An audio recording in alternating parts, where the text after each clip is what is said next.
This time we're looking at small strategies, small wars, raids, skirmishes, and the Roman frontiers. Now, 2 weeks ago we looked at grand strategy, how the Roman army of the imperial period, the Principate, is deployed and largely dotted around. You know, the legions are marked on this map. It's on the fringes of the empire, and you have Aelius Aristides and people like that talking about the army as a wall around the empire, protecting it. Now, we talked a little bit about some of the differing theories of what the Roman army was for, how it was supposed to work back then. This week, I'm going to do something completely different and come at it from another point of view. So instead of looking from the top down, what the emperor knew, what senatorial advisors in Rome would know, let's try and look at frontiers from a much lower level. Now, much of the evidence for frontiers, again, talked about this a little bit last time, is archaeological. It's the bases. It's the big frontier systems like Hadrian's Wall, Antonine Wall, Limes in Germany, or it's bases of the Roman army, forts, fortresses, fortlets, all of these sorts of things, backed by the epigraphy. The other evidence gives you a sense of who might be in some of these places. The bulk of the army is deployed there, but how does it all work? And we have to also think about the sort of warfare that is most common in the ancient world. And it isn't really the big famous battles. Again, when we were talking about the Punic Wars, at least I think when we talked about the Punic Wars, we mentioned that while that's a pretty intensive conflict, particularly the Second Punic War, there still are comparatively few big battles. There's lots of fighting that goes on, but it's not always the big battles of Cannae, battles of Zama, this sort of thing. And they can be very important. But there's lots of skirmishing involving people looking for provisions, the other side trying to stop them, moving around. There's obviously a lot of threats to cities, to towns, to settlement areas. So let's actually try and think about the commonest type of warfare in the ancient world, which is probably best summed up as a raid. And you can see this in Homer. You know, think about, Nestor tells the story about this raid for horses and cattle. The whole thing begins with arguments over a prize taken as plunder. You know, the whole point of the argument between Agamemnon and Achilles is over a captive that you've taken when you've attacked a smaller settlement, not part of the main war against Troy. And there's another striking instance when Odysseus meets Agamemnon in the underworld and asks him how you've died.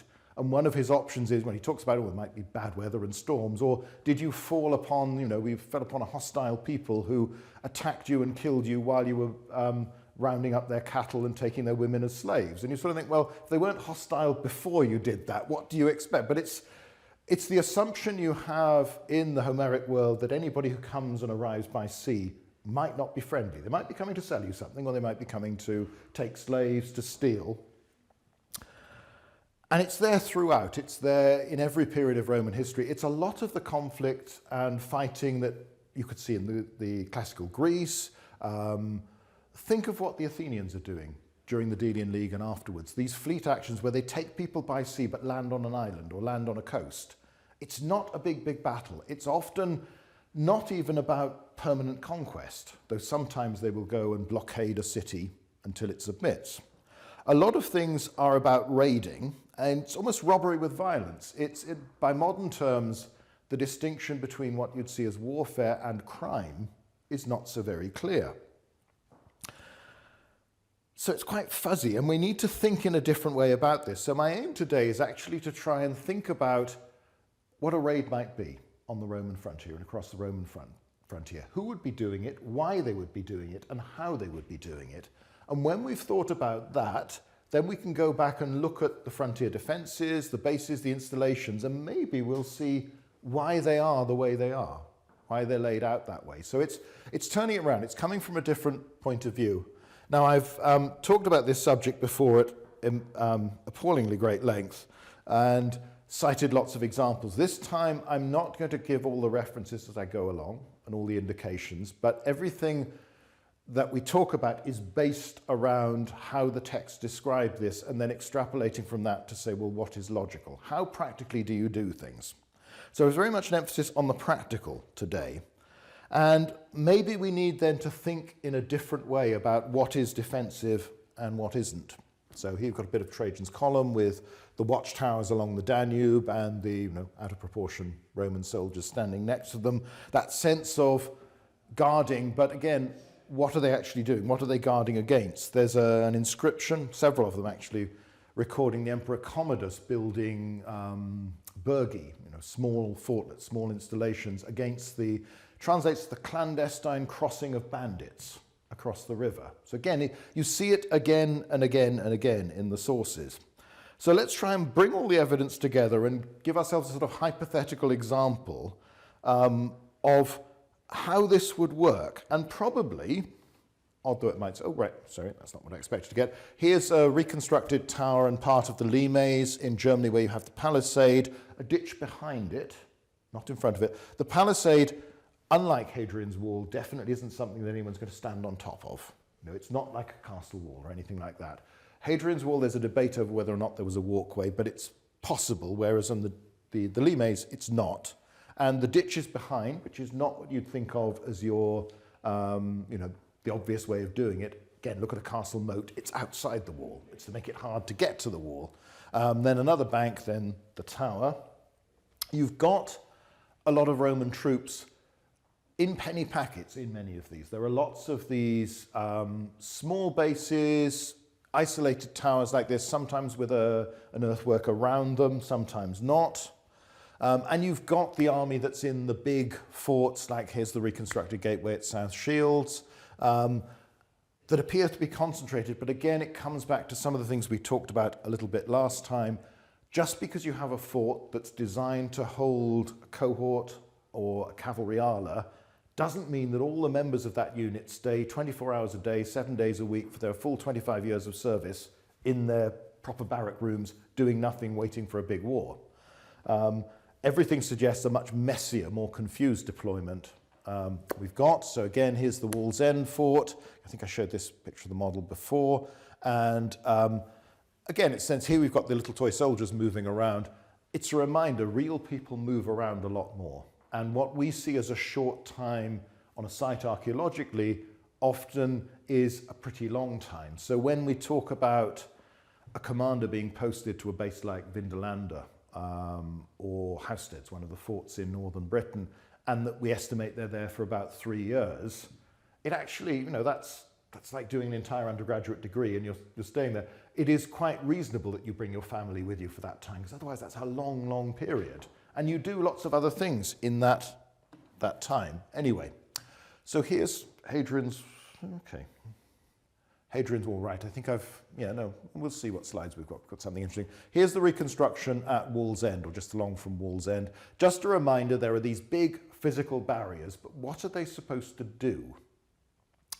If you read Rudyard Kipling's Puck of Pook's Hill, there's a mass assault on the wall by the winged hats, these proto-Vikings that appear a few centuries early. And they actually take the wall fort by fort and tower by tower, sort of going lengthwise along it for no apparent reason other than that they can. But there was this old idea that, well, if you build a line of fortification, then it is like the Maginot Line for the French in 1940, something where you plan to fight from this position, let the enemy attack you, let the enemy break themselves against you. But for 80 Roman miles, that's a rather big structure and not something that's likely to be attacked en masse. Right, let's think about the raid then. We've reminded ourselves a little bit, actually let's put this down so I've got some sense of time, of the archaeological evidence, the deployment of the army. The best parallel for a raid is actually to think of it in a very modern sense as an air raid. And I'll explain why this makes sense. Here's a picture of the Battle of Britain bunker at Uxbridge, which, again, if you're at all interested in the 20th century and Second World War, this thing's well worth a visit, where you have a map and they're moving things around. Key thing about an air raid is obviously this. The people coming are coming to bomb things, destroy things, and then going home. They're aircraft, they stay in the air, they don't have physical contact with the land unless something's gone wrong until they get home. And that's going to be one of the most important features. But it's all about not stopping them from getting to you. You're not going to be able to block this completely. You're not going to be able to put a wall in the sky that stops every aircraft from getting through. So it's all a question of, and nor are they in one assault going to be able to do all the things they need to do. You know, the Battle of Britain is fought over months, and day by day raids come in. It's an attritional thing. But you can't stop them getting in, and you probably can't stop them getting out. But it's all a question of how much damage they do and how much damage you do to them. That's the algorithm of the battle. That explains who is going to win, who's not. So anyway, hopefully this concept will become a bit clearer. Now, I'm afraid I'm going to take this lecture series very down market in a moment, but I couldn't find a better illustration that worked. So let's think about who's likely to be launching a raid. Now, in fact, we could look at this from the Roman perspective, because the Roman army very often does send forces of men beyond the provinces, beyond the frontiers, to attack settlements, some centre in hostile territory or territory they're making hostile, and then comes back. Not conquest. We are not dealing with people who are planning to go somewhere and physically occupy it forever and take it as theirs. We're dealing with people who are attacking and going home. So I'm afraid we're going to have our hypothetical Bob the Barbarian. Now, yeah, sorry, but I once, when I was a graduate student, I used some video clips for a talk about Roman commanders and what they actually did. So I feel I've lowered the tone of Oxford in the last century, and now I'll do it in the 21st as well. But the idea is you have, within many Iron Age societies, and we'll talk very generically, you have your leaders. Now, warfare is clearly prominent in many of these societies. You can look at the weapons burials, you can look at the hill forts in Britain, the sense you've put a wall around something. You have your leaders. Caesar talks about the leaders in Gaul, their status being based around the number of warriors who follow in their train. So you have your comites, as they'll often be referred to, particularly in the Germanic context, your household warriors, the people who are semi-professionals, spend a lot of their time, they're basically expected to fight. That gives them status. They get to feast with their leader. They get prestige. They're probably better equipped, more motivated. They're probably people that he can almost tell what to do and say, I'm going to lead a raid. I want to attack the Roman province of whatever, and you are going to come with me. Although even then, remember, this is not a professional army where they are forced to. And then you have the enthusiasts. That's everybody else you can persuade to come with you. And that does rely very much on what they think of you, whether they like you, whether you are famous. More importantly, do they think that this is going to work? Are they going to do well? Are they going to get all the things they want from this, which we'll come on to in a moment? So we've got Bob the Barbarian and his comites and the enthusiast. Now, obviously, he wants more than just a few. So the idea is the more popular he is, he persuades lots of people. And sorry, but when you go through parenthood, you end up watching a lot of children's television. It sticks in the mind after a while. So ideally, he wants a big lot of the sort of semi-professionals and lots of other enthusiastic people. Depending on where you are in the culture, more of them may have horses for the extra mobility or may not, but that might depend on the landscape. So we have, for instance, Ammianus talks about one of the leaders of the Alemanni, one of their kings with a comitatus of a couple of hundred. So you're probably not talking vast numbers. You might even be talking half a dozen people might be going to attack something. And obviously that will influence what they're trying to achieve. So why? What do they want? Most obvious thing is plunder, riches. And when we come on, we'll look at some evidence from the Rhine that's been dredged up, where there have been a few examples of wagon loads of spoils, basically, brought in the 3rd century that Germanic raiders into the Roman Empire were trying to get home, and they sink. The rafts on which they're being carried sink, and they've been preserved. Plunder doesn't have to be, the gold doubloons and the sort of classic chests full of jewels and gold that you get in pirate movies. Judging from these cartloads of stuff, it's shiny things. It's a bit magpie-like. It's tools. It's tableware, and not necessarily gold or silver or anything like that. It's stuff that, in many cases, you could acquire in a society 50, 100 miles outside the Roman Empire and beyond, but would have to be made by craftsmen or traded more expensively. So it's an easier access to getting stuff, but also it's It's got the prestige. I took this because of the strength of my right arm, my prowess as a swordsman and a warrior. I went and took this from an enemy. So plunder's one thing.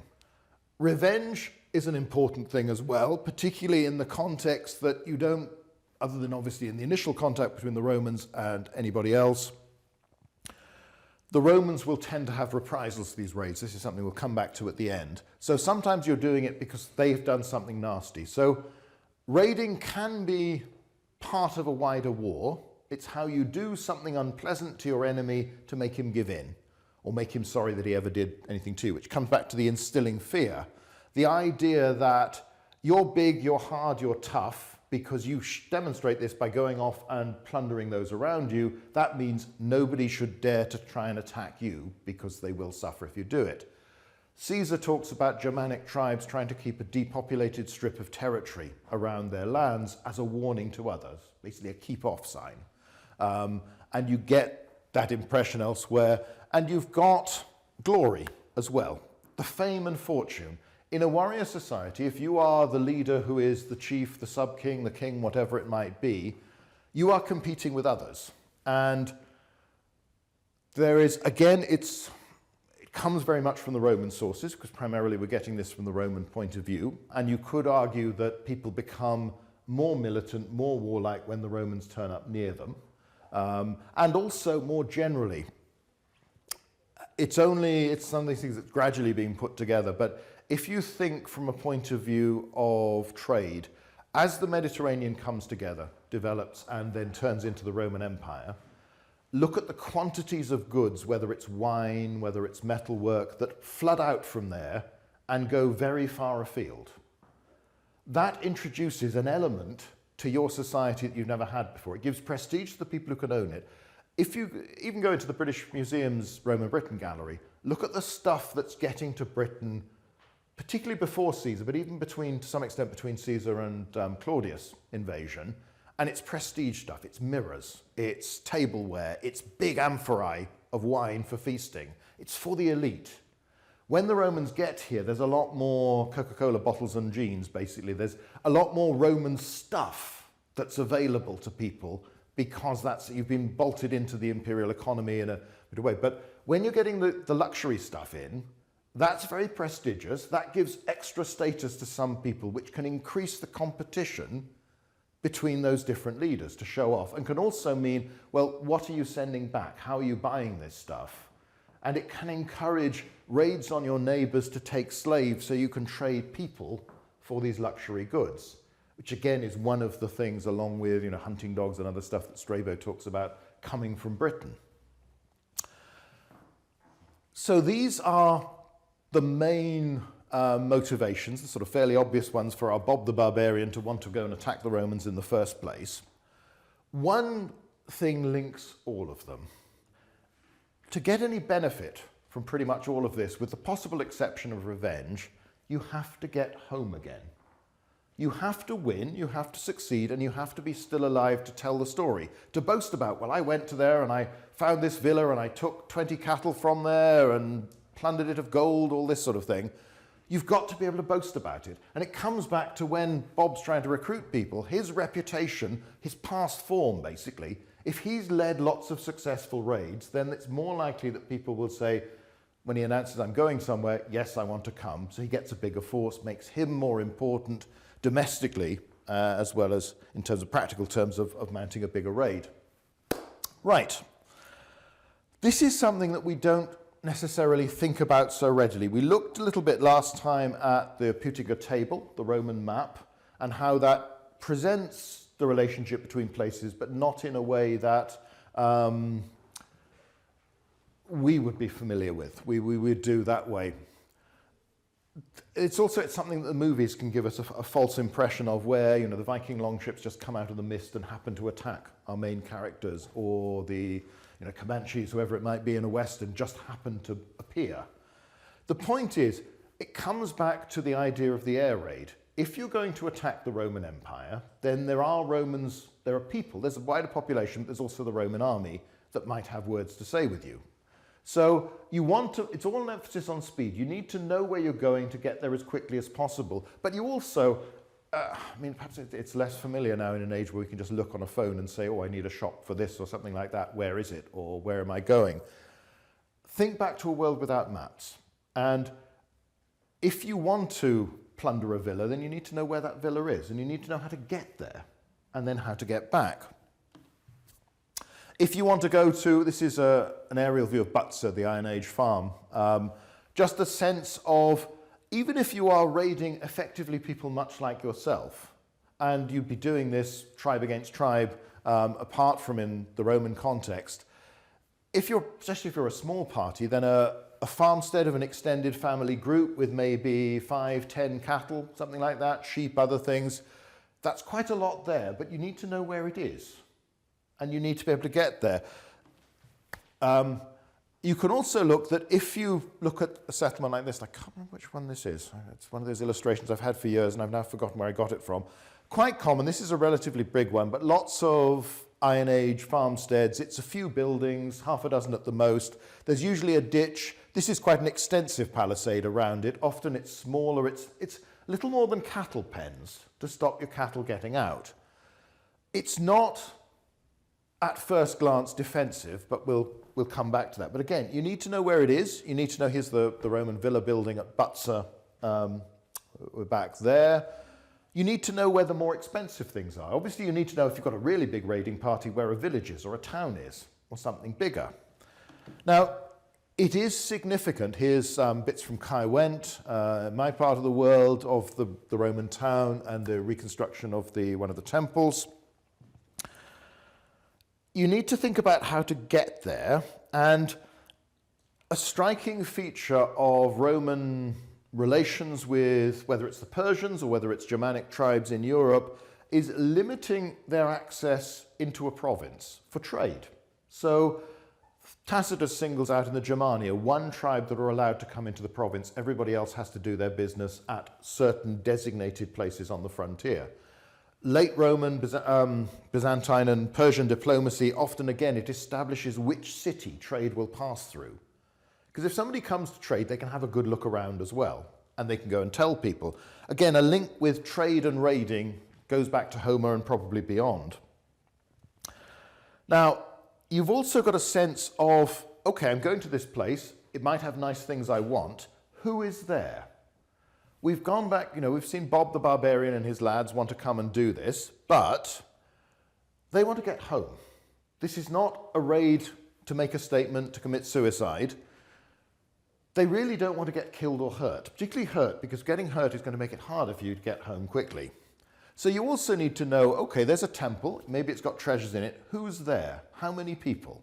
And we're not necessarily talking about soldiers or troops, guards of any sort. If you go back to a farmstead like this, or it's a bit messy, that picture, that family group, these are people, this is their livelihood. They are going to want to protect this. So if there's only 10 of you and you're attacking a farm where there's 25, 30 people, could get a bit dicey because they might get angry. They may not be professional warriors, they've got incentive. Or the other thing is, of course, you want to know they're actually there and that they haven't gone off and gone hidden somewhere and carried off everything that's moving. One of the particular objects of a lot of raiding is going to be animals, cattle, sheep, that sort of thing, because it's got the advantage it can move itself. You don't have to carry it home, but you need to know where it is, and that depends on the time of year and the type of pasture where it's going to be. So raiding probably has a seasonal element where you want the cattle to be fat enough to be worth stealing, but also you want to know where they are. So, the border reavers used to come in the early autumn when things had come back from higher pastures. They were still very healthy and the ground was still hard enough and not too muddy from rain that you could actually get the things back. Similar things probably in the ancient world. So you've got to think about a lot of practical elements of, and again, a very large villa complex like this one again from, I think that might be Lantwit Major, that's also South Wales, I think. And you look at the sheer size of some of the particularly 4th century villas in Britain, they are big. A lot of people work there, and yeah, they may not be soldiers, but many of them are slaves or freed men and women who work very hard and labour very hard, so are physically quite robust and strong. Another feature of many villas in Britain is that you seem to get a tower that's obviously not defensive in the sense it's not a castle keep, But it does mean, as we'll come back to, there could be somebody up the top looking out for what's happening. So there's a lot about information. Now you've got to get there. So again, you've got, this is a Roman way of processing the information or recording it. There would be a tendency, like the Roman army tends to follow the same routes again and again, and you see this pattern where marching camps are built virtually on top of each other at the same site because it's been the right sort of distance to march, it's in a good location, but also you know where it is. So the last time you went up to punish the Selgovae or whoever it was north of the wall, that's the way you went. Why not do it again? The same will be true for people coming at the Romans, but obviously that does make what you're doing predictable to some extent. Right, let's get there. So you've got to get past all these towers, these Roman army fortifications. You might have to get past a physical barrier like a river, you know, a big river like the Rhine or Danube, but even smaller ones once you've got further on. You've got to think about how you actually do that. Again, there's a tendency, obviously this is a reconstruction, only part of it's been excavated at the lower levels and much of what's higher up is inevitably conjectural. How do you think about a tower on a Roman frontier? There's some evidence from Egypt elsewhere that talks about some of them actually being manned by civilians, that people go up as lookout, and that your whole purpose is to see any sign of trouble and then give a signal that there's danger out there, you know, set off the fire alarm effectively. But how do we see this? We think of garrisons or of troops being posted there of, you know, maybe 7, 8, 9, that sort of numbers, not a lot of people.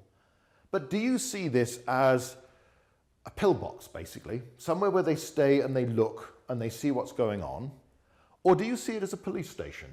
It's where they live, but they can come out of that door. They can go and walk around. They can look. They can have a wider presence. So it isn't just what you can see from the top. It's what they can see when they go out. It's the tracks that people have left. It's what the locals are saying. A lot depends on the relationship between the Roman army and the local civilians. Now, you can have really big obstacles there. That's the proper wall in front of the reconstructed one. They've put in some, it's difficult when you're trying to represent sharpened stakes and all this sort of stuff because obviously health and safety won't let you do that. But the idea of the posts of where they found between the wall and the ditch, which would be over here somewhere, wherever we've looked at it in recent years, there are lots of obstacles, basically the Roman equivalent of barbed wire between them. So it's very difficult to get across. Now, the wall's very long. We don't know 100% about the walkway. I think there was one. There's a turret tower every third of a mile, and a mile castle every Roman mile or so. It would be possible to get here, come in the fog, come in the night with a ladder and get across. You'd have to be careful and it's going to slow you down. And there is a risk that you might be seen, which means the word goes out, which means you've got less time to do whatever you want to do before you get back. But problem A, if Bob and his chums have come on horseback, is obviously, whilst men might get over and shin over the thing with ropes and a ladder or whatever, you're not going to do that to a pony, not very quickly. So unless you capture a mile castle and control a gateway, you're going in on foot. Another option you could have, depending on where you are, is you might come by boat. But if you come by boat, again, it's not like a rubber dinghy you can sort of de-inflate and carry on your backpack. You've got to leave the boat somewhere, which means they are vulnerable while you go off to do your barbaric things. Again, there's, the gateway illustration. I should have jumped onto that. That's good old Mile Castle 39. So you have a physical barrier that's difficult to get past, but it isn't going to stop you. You know, somewhere along that 80 Roman miles, there's somewhere you can sneak through. Even quite large numbers of you, if you're careful. But you do have to be careful. You have to have a sense of, if there is a walkway and a patrol, how often do they come? In the same way, when you see a Roman tower like that, do you know 100% whether anybody's in there? You know, are they occupied all the year round, or is it seasonal and occasional? But the point is, it's a bit like putting up closed-circuit television in a sort of town centre, or speed cameras. They don't actually have to be working for you to see the sign and think, speed camera, I better be careful and make sure that I'm actually doing things as I should be doing. Because you've got these chaps, not the Ermine Street Guard necessarily, but you've got Roman troops out there that again move around and are watching. So you are trying to get in without being discovered. That's the aim, because the sooner they learn about you, the more quickly they can tell somebody who might gather a large number of troops who will do unpleasant things to you. So you've got your boat option, but again, that has restrictions of its own. You've essentially, do you leave people to protect your boats, which means you've got fewer warriors to go off and do your stuff. Okay. Oh, we're getting some music in. Sorry, this is probably just a generational thing. How not to be seen. It's the clip from the Monty Python sketch about that was very much like a sort of army training video. That's the point. You don't want to be. This is not an act of war where you're making a big statement and trying to intimidate and scare the enemy. You have a particular goal in mind. You want to take things. You want to prove yourself. You want to win glory. At this stage, you don't want to be visible. You don't want to attract chaps like this or the garrisons of this. This is a cohors equitata. It's a mixed infantry and cavalry unit at Wall's End. The cavalry are particularly a problem for you because they're obviously going to move faster. So a messenger on horseback can ride when you've been reported with information saying we've seen a group of 20 people, 50 people, whatever, in this area. You can start to put together a force. Now the Romans in these garrisons are not going to be waiting every day in instant readiness. It's going to take a while, and it will depend on their reading of the situation. So again, that's an unpredictable time factor. But it's the men on horseback that will be quickest about doing this.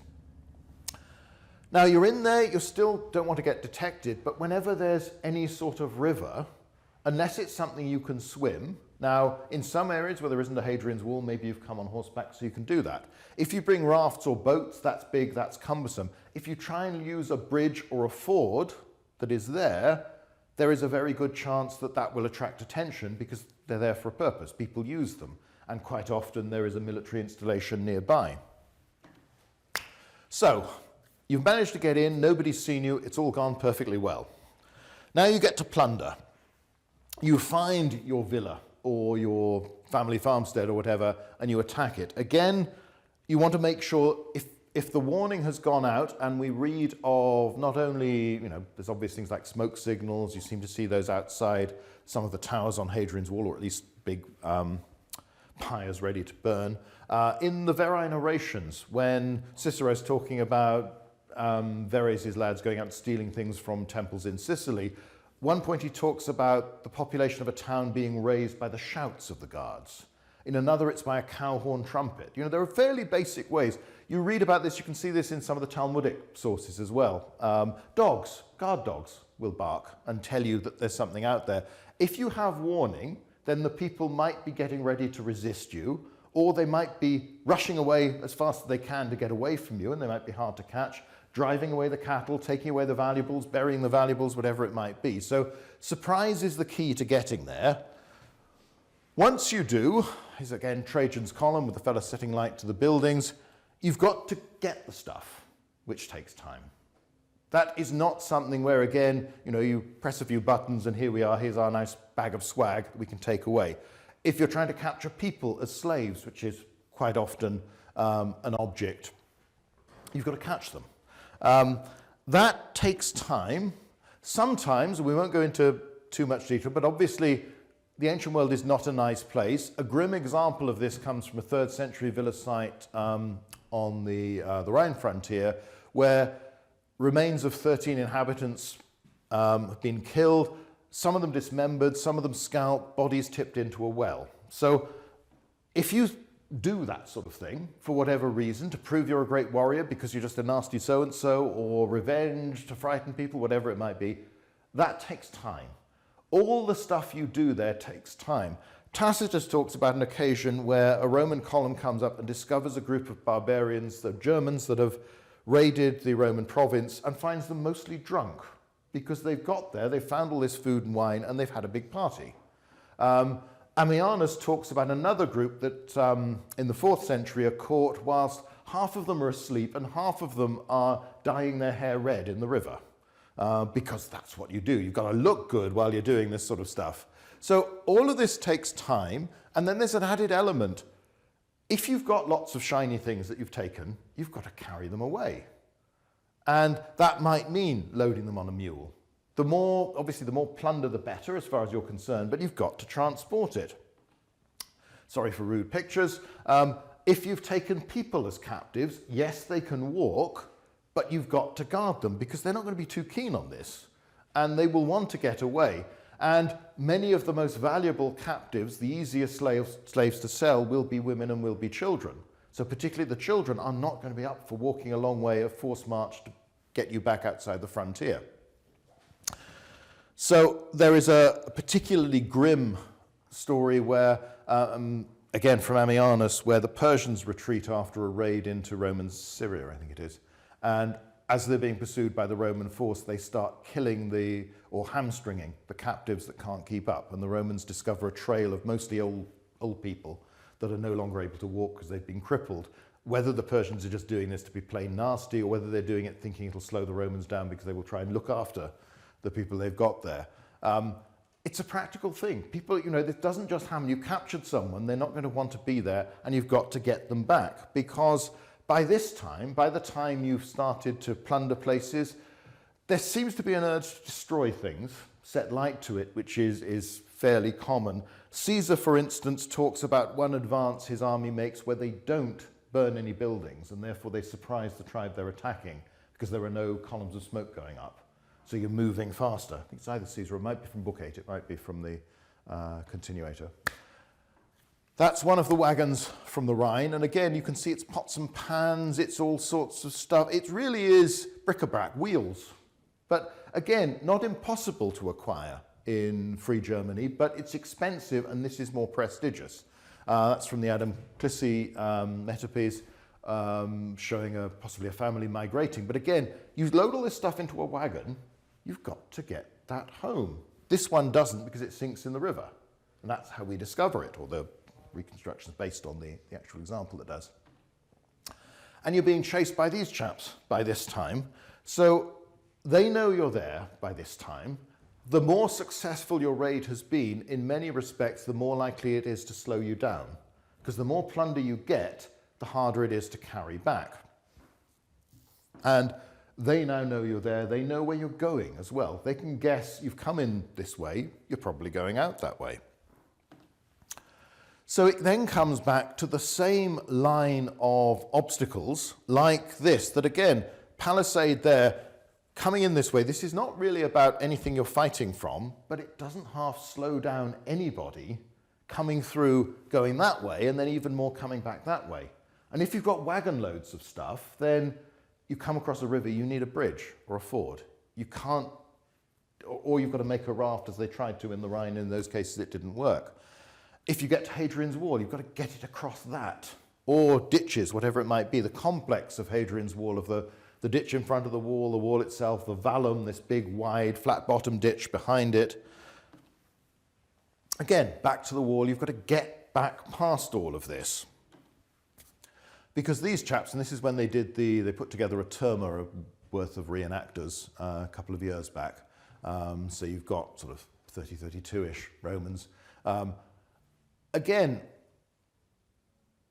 by the time they've gathered enough numbers to pose a serious problem to you, it might not mean that you are hugely outnumbered and you're going to be slaughtered, but you really don't want to fight, because even if some catch up with you and make you fight, that slows you down.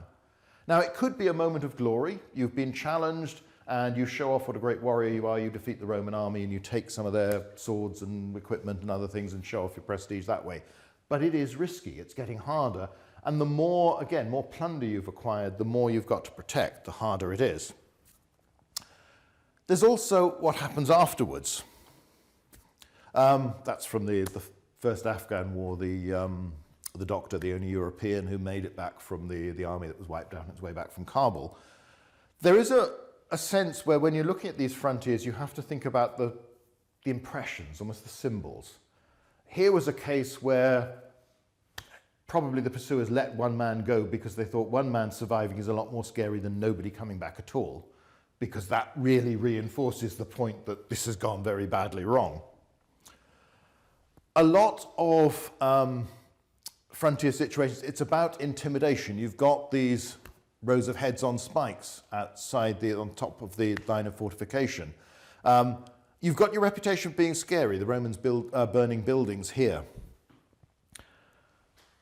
If you manage to do all of these things, if you go into the Roman territory, you plunder some sites, you take some stuff, and you do manage to get back home, hurrah! You've got lots of glory, you've got prestige, you've got the physical benefits of whatever plunder you've taken.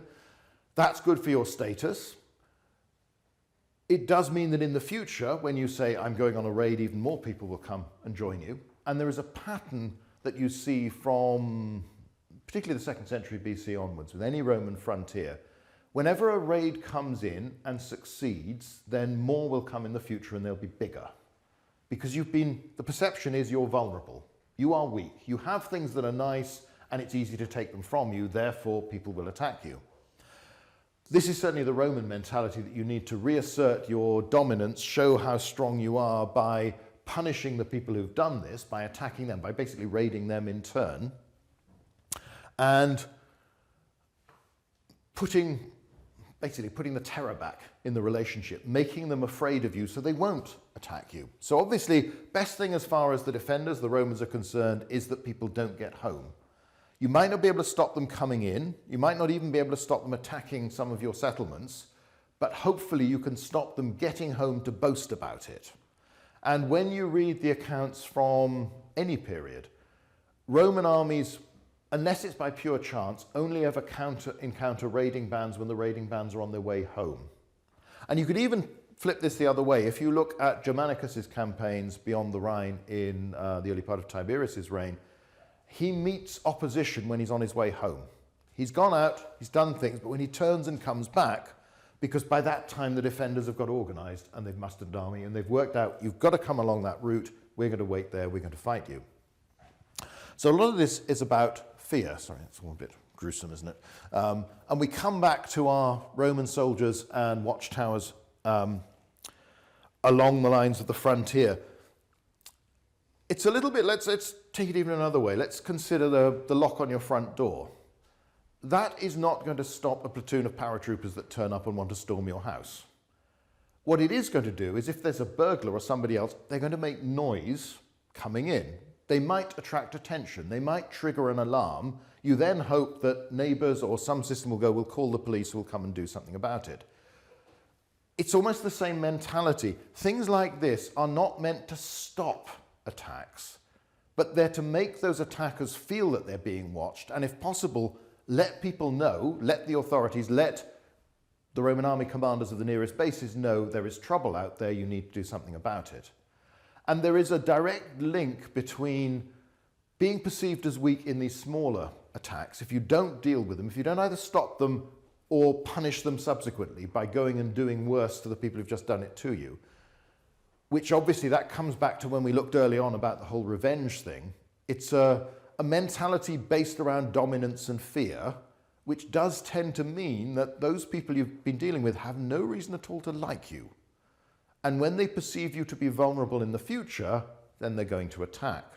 When they see an opportunity, there's, Ammianus again talks about Roman soldiers going on leave to their home tribes and reporting that most of the army is going off to the east to fight. That prompts lots of raids because they think, oh, well, most of the army's gone. Frontier systems, whether it's Hadrian's Wall, whether it's towers, anything like that, are just a tripwire. They're just a lock on your door or the equivalent. They're just security cameras.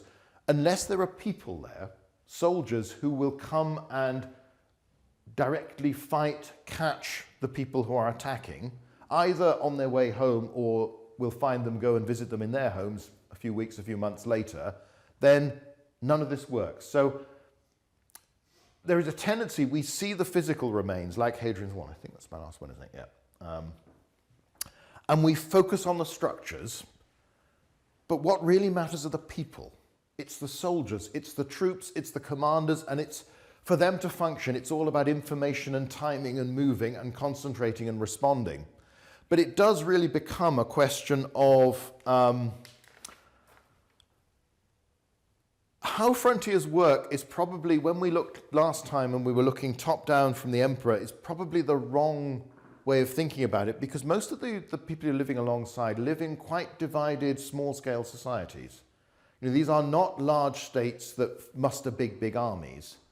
But they are areas where you have a lot of leaders with warlike tendencies, that their prestige, their prowess relies upon their reputation for fighting. And then that comes down to how they fight against each other and their neighbors. But also you as the Romans are the big kid on the block, which on the one hand means you're a bit scary. And as long as you maintain that element of fear, maybe they'll keep away. But if you don't, you're also the best person to take down if you want to be famous. You know, if you can go and thumb your nose at the Romans, go and plunder Roman territory and get home and boast about it, that shows you are a man to be reckoned with and a leader who is dangerous, who is important. Therefore, other people ought to be careful how they treat him. So a lot of it is about this sort of sense of competing prestige and giving an impression of strength. So when you look at it from this point of view, in the first place, the frontier systems make a lot more sense because they're not about stopping, they're about delaying, and they're about seeing, finding out that somebody's there, making it hard for them to move around without being spotted, and then having enough garrisons where you can concentrate people to chase them down. This level of activity is something that is very, very local. You know, this isn't going to be happening on all the frontiers all the time. In some areas, it may be very rare.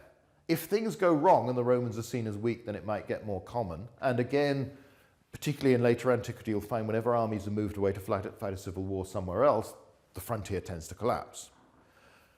But this is not something that an emperor in Rome could plan for. It's a different level. He can allocate legions, auxiliary troops to a province. But much of it is probably not even in a day-to-day business as something that the governor can handle. This is something at much lower level because we're probably dealing with tens, 20s, maybe a few hundred sometimes, perhaps at times going into thousands. Ammianus again mentions, when he's talking about 4th century Gaul, that there were, he's described some very small scale fighting with a few hundred, 1,000 or so aside, then talks blithely about, well, there were lots more battles that went on, but it'd be a bit boring to report them. They're not really that important. They didn't decide anything. A lot of stuff is very, very small scale. And you can't, in any sort of grand strategy, plan for all of this in detail. What you can aim to do is allocate resources to each area that allows the Roman Empire to dominate. Another way of looking at this is even if we don't want to think of Iron Age society as quite so warlike as it's depicted by Greco-Roman sources, when the Romans arrive, when the army turns up, when it builds these installations, and it starts to try and scare you, then how are you going to react?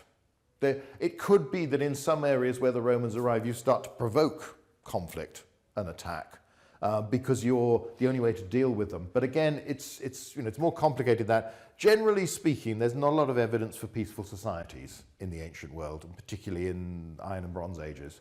There may have been a few, but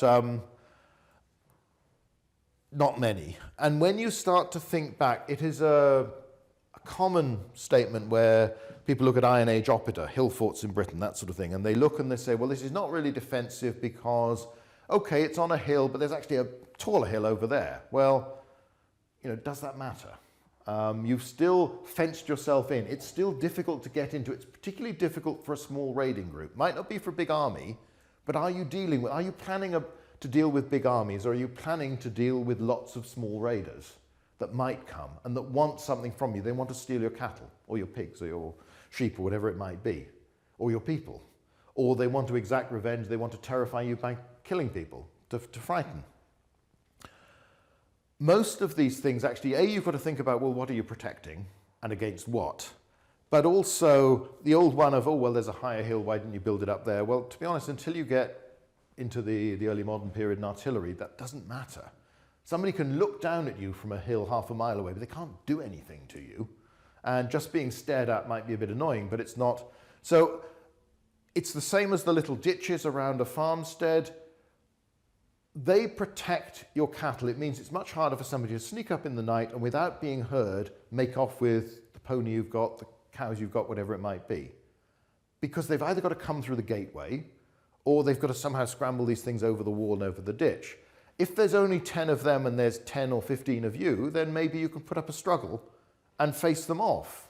Or, as I say, if you get warning, you can leg it and not be there in the first place. So lots of things are defensive in a way. They're just not designed for full-scale warfare, but they are protecting what you value.